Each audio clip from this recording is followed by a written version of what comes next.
सावन पूर्णिमा जो कि इस बार 19 अगस्त सोमवार के दिन है। यह जो दिन है वो बहुत ही शुभ दिन है। देखिए, जो पूर्णिमा का दिन होता है वो बहुत ही पवित्र दिन माना जाता है, बहुत ही शुभ दिन माना जाता है। और श्रावण पूर्णिमा जो कि सावन के महीने का आखिरी दिन है और इस दिन रक्षाबंधन का पवित्र त्यौहार भी है। ऐसे में अगर आपकी कोई विशेष मनोकामना है जो काफ़ी दिनों से पूरी नहीं हो रही है, आपको आपकी शादी के योग नहीं बन पा रहे हैं, या आपके जो बच्चे हैं उनकी शादी नहीं हो पा रही है, बच्चों की जो उम्र है वो निकलती ही जा रही है, आपने कई उपाय कर लिए, पूजा पाठ कर लिए और अभी तक अगर आपका विवाह नहीं हो पाया है, तो ऐसे में श्रावण पूर्णिमा 2024 के दिन, मतलब आप 19 अगस्त के दिन इस वीडियो में बताएगा एक छोटा सा उपाय कीजिए। इस उपाय को करने से आपके घर में मांगलिक कार्यों की शुरुआत होगी।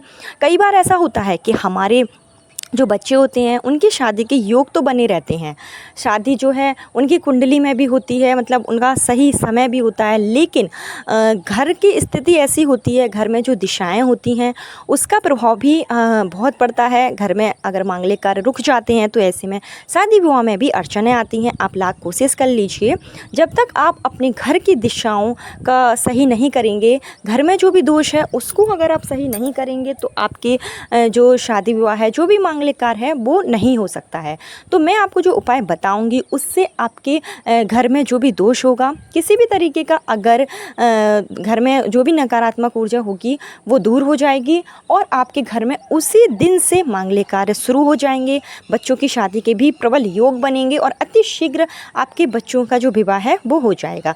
तो ऐसे में मैं जो आपको उपाय बता रही हूँ वो बच्चे स्वयं भी कर सकते हैं, लेकिन अगर बच्चे नहीं करना चाहें या फिर बच्चों के पास समय नहीं है, तो उस स्थिति में उनकी जो माँ है, खास करके देखिए मैं माता पिता दोनों की बात कर रही हूँ, लेकिन जो माँ होती है वो अगर उपाय करती है तो उपाय बहुत जल्दी फलीभूत हो जाता है।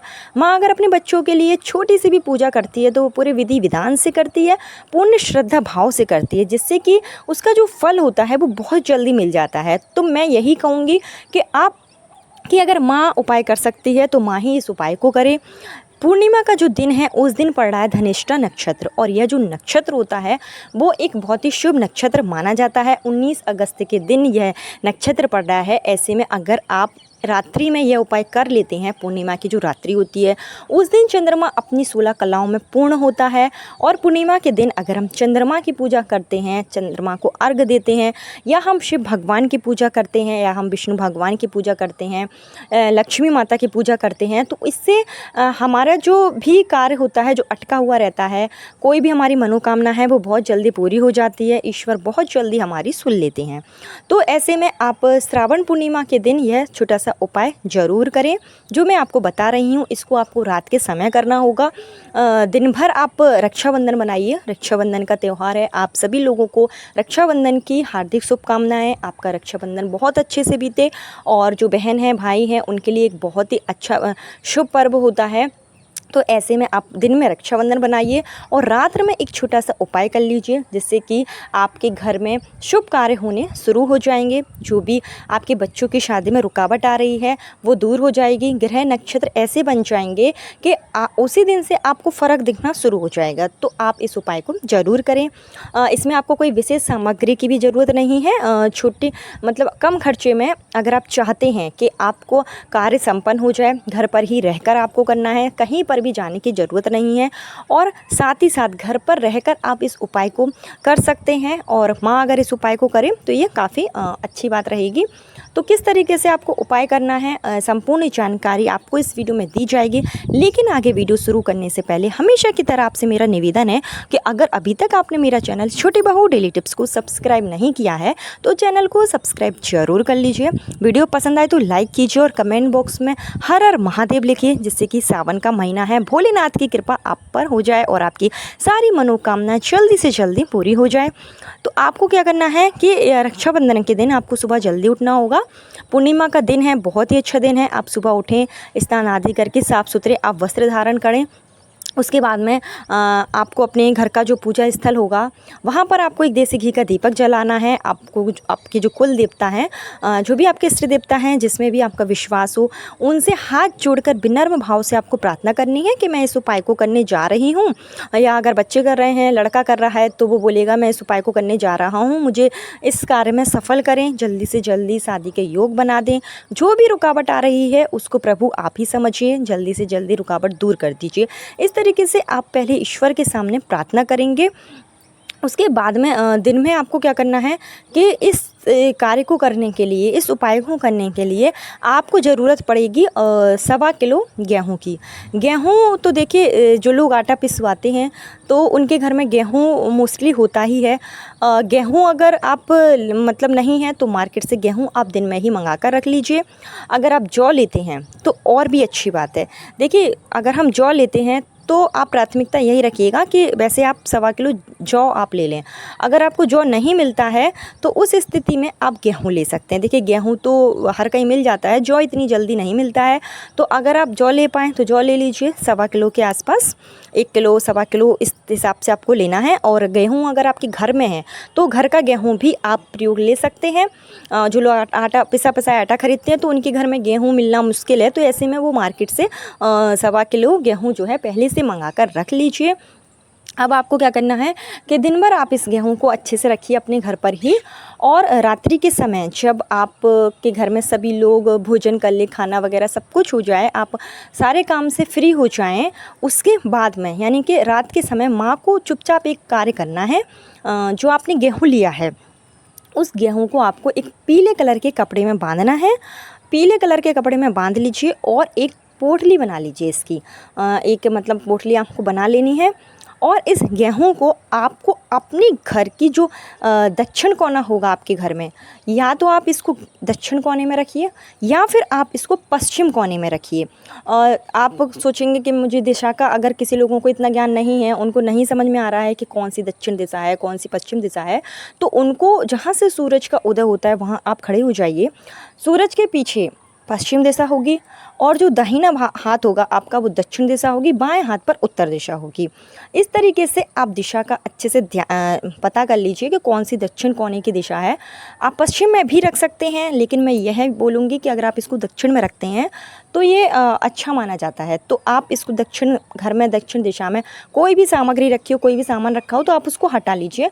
कोशिश यही करिए कि आप इस कपड़े को जिसमें आपने गेहूँ बांधा है उसको आपको दक्षिण दिशा में रखना है। धनिष्ठा नक्षत्र है पूर्णिमा के दिन, तो यह जो उपाय आपको करना है वो धनिष्ठा नक्षत्र के दिन ही करना है। धनिष्ठा नक्षत्र बहुत ही शुभ नक्षत्र होता है। 27 नक्षत्रों में से एक ही धनिष्ठा नक्षत्र ऐसा होता है जो आपके घर के जो भी ग्रह दोष होते हैं, जो भी दोष होते हैं, उनका निवारण के लिए बहुत ही अच्छा दिन है। आपके बच्चों की शादी भी अतिशीघ्र हो जाएगी। तो इस उपाय को आप करें। रात्रि के समय आप इस पोटली को अपने घर की दक्षिण दिशा में रख दें। उसके बाद में आपको जब आपने ये पोटली रख दी उसके ऊपर आपको थोड़ा सा वजन रख देना है, मतलब भार आपको इसके ऊपर रखना है। आप ईटा रख दीजिए, छोटे छोटे से जो पत्थर होते हैं आप उसको रख सकते हैं, जिससे कि इसके ऊपर थोड़ा सा वजन हो जाए। ईश्वर का नाम लेकर, खास करके विष्णु भगवान का नाम लेकर आपको यह पोटली रखना है। और एक विशेष बात कि पूर्णिमा का दिन है तो दिन में आप विष्णु भगवान की पूजा ज़रूर कीजिए। पूर्णिमा के दिन अगर आप विष्णु भगवान की पूजा करते हैं, और विशेषकर शादी में जो भी अड़चनें आती हैं उसके लिए आपको भोलेनाथ की पूजा करनी चाहिए और विष्णु भगवान की पूजा करना चाहिए। तो सिंपल रूप में आप अपने घर पे ही विष्णु भगवान की पूजा दिन में ही कर लें। पंजीरी का प्रसाद लगा पाएँ तो पंजीरी का प्रसाद लगा लीजिए। पंचामृत से अभिषेक कर पाएँ, अभिषेक कर दीजिए। कुछ नहीं है तो सिंपल आप दूध लीजिए, उस दूध में आप 11 तुलसी के पत्ते डालकर ही भगवान भोले उनका शिव भगवान का, या फिर शिव भगवान का नहीं, क्योंकि शिव भगवान को तो तुलसी नहीं चढ़ाई जाती है। आप जो लक्ष्मी नारायण हैं, जो विष्णु भगवान हैं, उनका आप उस दूध से अभिषेक कर सकते हैं। प्रसाद में आप गुड़ चढ़ा सकते हैं। जो भी आपकी क्षमता है, जो भी आपके पास है वो आप प्रसाद चढ़ाइए, पूर्ण विश्वास के साथ चढ़ाइए। तो दिन में तो आप देखिए विष्णु भगवान की पूरा दिन, पूर्णिमा का दिन विष्णु भगवान को समर्पित है, तो आप विष्णु भगवान की जितनी हो सके पूजा अर्चना कीजिए। शाम के समय आपको एक कार्य और करना है कि जो पीपल का पेड़ होगा, देखिए पूर्णिमा पीपल के पेड़ पर ब्रह्मा विष्णु महेश तीनों का वास होता है, और जो पूर्णिमा का दिन होता है उस दिन उसमें जो लक्ष्मी जी हैं उनका भी वास हो जाता है। तो पूर्णिमा के दिन आपको लक्ष्मी माता और विष्णु भगवान के लिए एक घी का दीपक है, अगर घी का जला पाए तो अच्छी बात है, नहीं तो सरसों के तेल का दीपक आप जला लीजिए, लंबी बाती का हो, और आपको पीपल के पेड़ के नीचे जाकर शीघ्र विवाह की कामना करनी है विष्णु भगवान से, लक्ष्मी नारायण से। इतना तो कार्य आपको दिन में ही निपटा लेना है। रात के समय जो मैं आपको पोटली वाला जो गेहूं वाला उपाय बता रही हूँ वो आपको करना है। तो जैसे कि आपने दक्षिण दिशा में गेहूं रख दिया, उसके ऊपर आपने बाहर रख दिया, भगवान विष्णु भगवान का नाम लेते हुए आपको यह जो आपने पोटली रखी है वो आपको कब तक रखना है इसका बात आप ध्यान से सुन लीजिए। और जब आप ये पोटली रखें तो आपको ऐसा कुछ करके रखिएगा कि कोई बाहरी लोगों की इस पर नज़र ना पड़े, कोई इसको टोके नहीं, और उस स्थान से इसको हटाए नहीं। जिस स्थान पर आपने रखा है वहाँ छेड़खानी नहीं होना चाहिए। आप इसको थोड़े ऊंचाई पर भी रख सकते हैं जिससे कि कोई भी इसको छू ना पाए। मतलब देखिए जिस स्थान पर आपने रखा है उसी स्थान पर एक समय होता है, वहाँ उतने समय तक आपको इसको रखा रहने देना है। तो जब आपने ये पोटली रख ली और अगला जो धनिष्ठा नक्षत्र आएगा, तारीख आप सुन लीजिए क्योंकि सभी लोगों को नक्षत्रों का इतना ज्ञान नहीं होता है। तो 15 सितंबर के दिन पुनः धनिष्ठा नक्षत्र लग रहा है। उस दिन आपको ये पोटली उठाना है और किसी भी धार्मिक जगह पर, जैसे मंदिर में या कहीं पर भी, अगर आप नदी में इसको सिरा पाएँ तो बहुत अच्छी बात है, नहीं तो किसी भी मंदिर परिसर में जाकर आप इसको वहाँ रख दीजिए। ईश्वर के चरणों में भी आप इसको रख सकते हैं। कोई दान, अगर आप दान कर पाएँ तो आप दान भी किसी को दे सकते हैं, लेकिन देखिए आजकल दान कोई इतना लेता नहीं है, सभी लोग थोड़ा सा डरते हैं। तो आप किसी को दान करने से अच्छा है आप किसी भी मंदिर परिसर में इसको रखाएं, भगवान का नाम लेते हुए, विष्णु भगवान से पूजा स्मरण करते हुए विष्णु भगवान का नाम लीजिए कि बच्चे के ऊपर जो भी संकट है, घर में जो भी दोष है, उसका जल्दी से जल्दी निवारण हो जाए। इस तरीके से धनिष्ठा नक्षत्र के दिन अगर आप ये उपाय कर लेते हैं तो आपके घर में जो भी दिशा के वजह से भी घर में बहुत से कार्य होते हैं जो नहीं हो पाते हैं, दिशा का भी फ़र्क बहुत पड़ता है। तो इससे आपके घर की जो दिशाएं होंगी सब ठीक हो जाएगी, घर में जो भी दोष होगा वो दूर हो जाएगा। आपके घर में उसी दिन से आप देखेंगे कि मांगलिक कार्य होने शुरू हो जाएंगे, बच्चों के अच्छे अच्छे रिश्ते आने शुरू हो जाएंगे। तो इस उपाय को आप ज़रूर करें, आपके पास बहुत अच्छा मौका है। श्रावण पूर्णिमा का जो दिन होता है वो बहुत ही शुभ दिन है। तो एक छोटा सा उपाय अगर आप कर पाएँ जो मैंने आपको बताया है अपने बच्चों के लिए, तो आप ज़रूर कीजिए। इसका आपको बहुत जल्दी पॉजिटिव रिजल्ट मिलेगा। हमारे ज्योतिष शास्त्र से ही इस उपाय को लिया गया है। इसका कोई भी साइड इफ़ेक्ट आप पर नहीं पड़ेगा, बल्कि ईश्वर का आशीर्वाद ही आपको प्राप्त होगा। तो इस उपाय को आप कर लें और अपने बच्चों के ऊपर से जो संकट है उसको भी आप दूर कर लीजिए। घर में भी जो परेशानी है, कई बार ऐसा होता है कि घर में आप देखते हैं कि लड़ाई झगड़ा ज़्यादा होने लगता है, आपसी कलेश होने लगते हैं, तो कहीं ना कहीं घर के जो दोष होते हैं इसी वजह से ऐसा होता है। तो आप इसको ज़रूर कर लीजिए, आपका हर कार्य संपन्न होगा, ईश्वर आपके साथ होंगे। नक्षत्रों का बहुत ज़्यादा हमारे ऊपर असर पड़ता है, हमारे घर पर बहुत ज़्यादा असर पड़ता है। तो आप इसको ज़रूर करें। भगवान चाहेंगे तो अगले लग्न में ही आपके बच्चों की जो शादी है वो संपन्न हो जाएगी। कल फिर मिलती हूँ नए वीडियो नए उपाय के साथ। जब श्री शिवाय नमस्तुभ्यम, हर हर महादेव।